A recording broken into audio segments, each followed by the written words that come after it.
Welcome back for part 3 of the chase on the West Side Line. Here at Derry, I made it ahead of the train just by a few minutes, and we're at mile pole 715, at a location where some impressive elevators dominate the scene.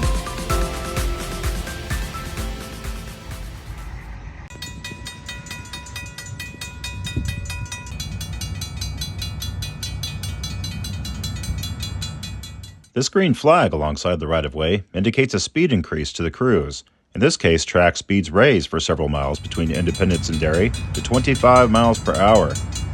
Our train is just coming out of that zone, re-entering 10-mile-per-hour track. A light flaky substance is floating in the air, falling from the head house of the elevator as the train approaches.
I much prefer a real bell to the new electronic ones found at almost every grade crossing these days.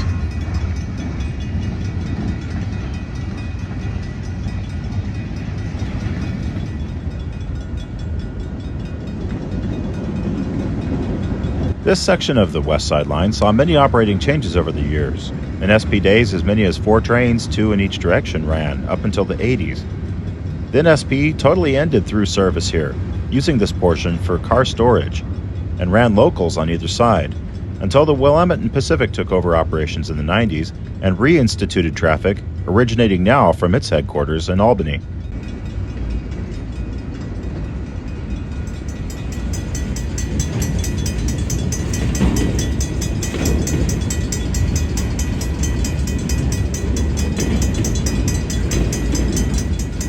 Just about a half a mile to the south is Gerlinger Junction, which was once where the Dallas branch and the West Side branch crossed at grade. All that remains now is a Y and an abbreviated branch to an industry a little less than a mile to the west.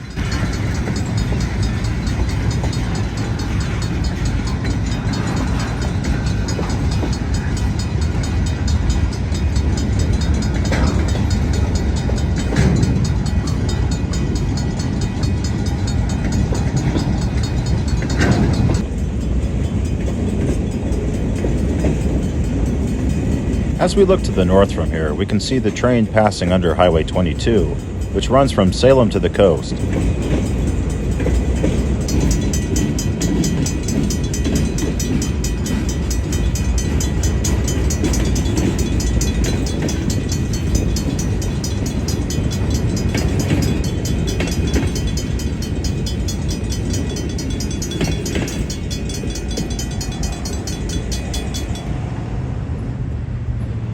It's a good thing to see hoppers like this at industry along the right-of-way.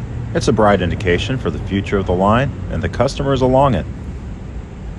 What I'm not yet sure about is when, how, and which job spots these cars.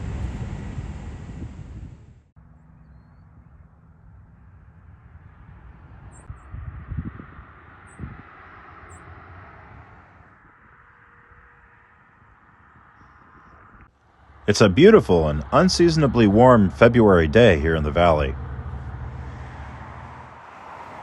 I'm perched atop a small hill at Milepole 721, looking downgrade toward the crossing of Highway 99 West.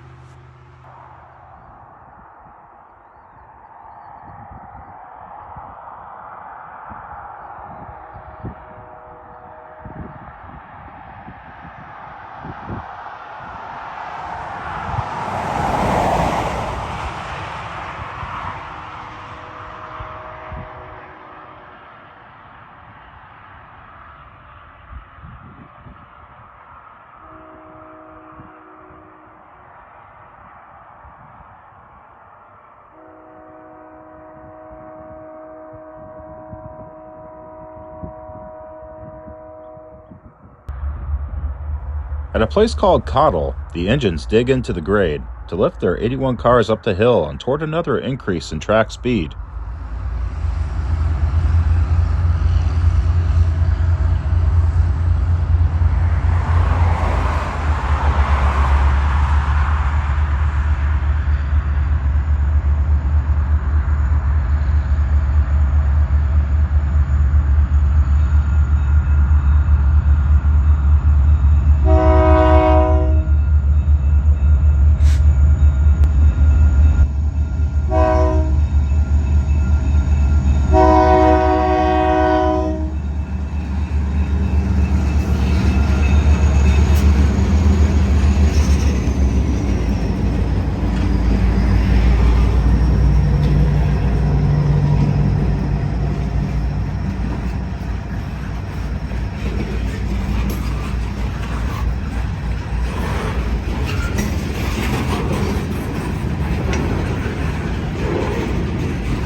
By the time I had set up ahead of the train again, it had already slowed down speed, this time at a place called Calvert.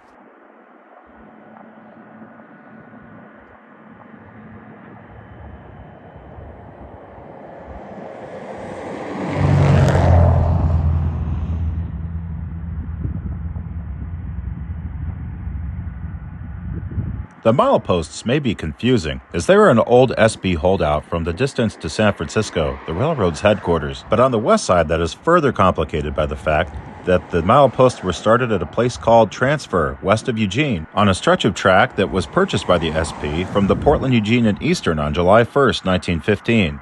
This became known as the Lower West Side.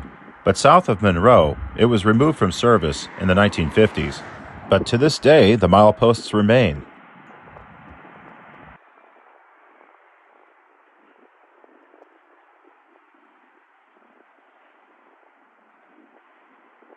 A beautifully illustrated scene depicting the essence of the Willamette Valley can be appreciated here as the WESTSIDER passes in front of the coastal mountains.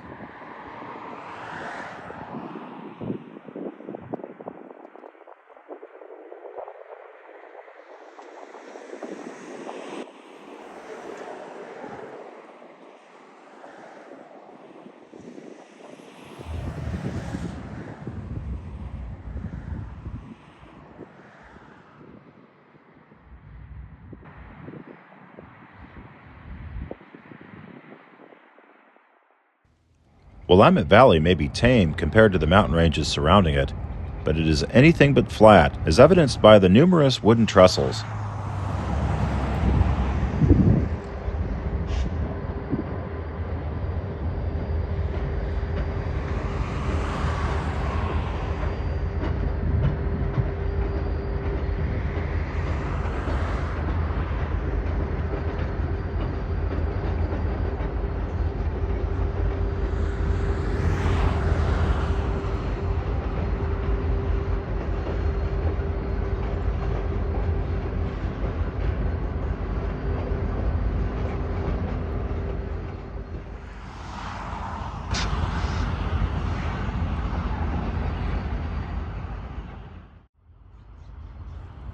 We'll conclude Part 3 at Amity as the train crosses a trestle just south of town.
Chapter 4 will be coming soon. I hope to see you there. Until then, thanks for watching Pacific Rail Productions.